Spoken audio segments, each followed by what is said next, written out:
ख़बर शामिल कंदासीं कश्मीर खां। कश्मीर में पीपल्स पार्टी शहीद भुट्टो के कारकुननि पारां लाड़काने के MS चाणका अस्पताल ख़िलाफ़ एहतजाजी मुज़ाहिरो कियो वियो आहे। शहीद भुट्टो के कारकुननि बिलावल गाज़ी खोसो, अली नवाज़ दस्ती, मुनीर अहमद जखरानी ऐं ॿियनि चाणका अस्पताल के डायरेक्टर गुलज़ार तुनियो ख़िलाफ़ एहतजाजी मुज़ाहिरो कियो आहे।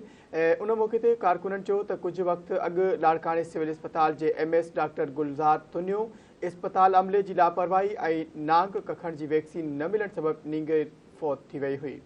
जी नाज़रीन, कश्मीर में ख़बर तव्हां शेयर कर रहा हूँ। शहीद भुट्टो कारकुननि बिलाल गफ़ार खोसो, अली नवाज़ दस्ती, मुनीर अहमद जखरानी ऐं ॿियनि चाणका अस्पताल के डायरेक्टर गुलज़ार तुनियो ख़िलाफ़ एहतजाजी मुज़ाहिरो कियो आहे।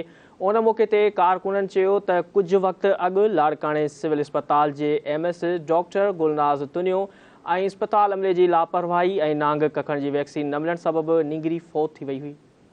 नींगरी फौत थी वई हुई। ख़बर के हवाले से अव्हांखे आगाह कर रहा हूँ। ख़बर असां कश्मीर का शेयर कर रहा हूँ। ख़बर के हवाले से एक बार आगाह कंदा हलूं। कश्मीर में पीपल्स पार्टी शहीद भुट्टो के कारकुननि पारां लाड़काने के MS चाणका अस्पताल ख़िलाफ़ एहतजाजी मुज़ाहिरो कियो वियो आहे। शहीद भुट्टो के कारकुननि बिलावल गाज़ी, अली नवाज़ दस्ती, अहमद जखरानी ऐं ॿियनि चाणका अस्पताल के डायरेक्टर गुलज़ार तुनियो ख़िलाफ़ एहतजाज कियो आहे।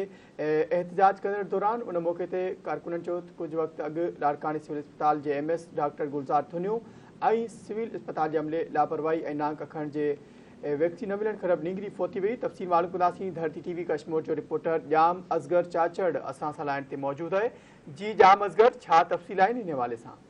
जी बिल्कुल, मां तव्हांखे अपडेट कंदो वञां त कश्मीर में पीपल्स पार्टी शहीद भुट्टो के कारकुननि पारां लाड़काने के MS चाणका अस्पताल के डॉक्टर गुलज़ार तुनियो ख़िलाफ़ एहतजाजी मुज़ाहिरो कियो। शहीद भुट्टे कश्मीर के कारकुननि बिलावल गाज़ी खोसो ऐं उनके दोस्तनि समेत ॿियनि दोस्तनि समेत मीडिया ॾे ॿुधाईंदे चयो त कुछ वक़्त अॻु लाड़काने सिविल अस्पताल के MS डॉक्टर गुलज़ार तुनियो की लापरवाही सबब PPP शहीद भुट्टो लाड़काने डिवीज़न के अॻूणे सदर इनायत उमरानी की नौजवान भाइटी परीसा उमरानी नांग के कसियण बाद वैक्सीन न थियण करे फौत थी वई, जंहिं बाद PP शहीद भुट्टो के अॻवान इनायत उमरानी तरफ़ां एहतजाजी मुज़ाहिरो कियो, जंहिं ते MS गुलज़ार तुनियो मच्छरजी पियो ऐं पुलिस सां मिली भगत करे इनायत उमरानी मथां पूरा केस दाख़िल कराए गिरफ़्तार कियो आहे।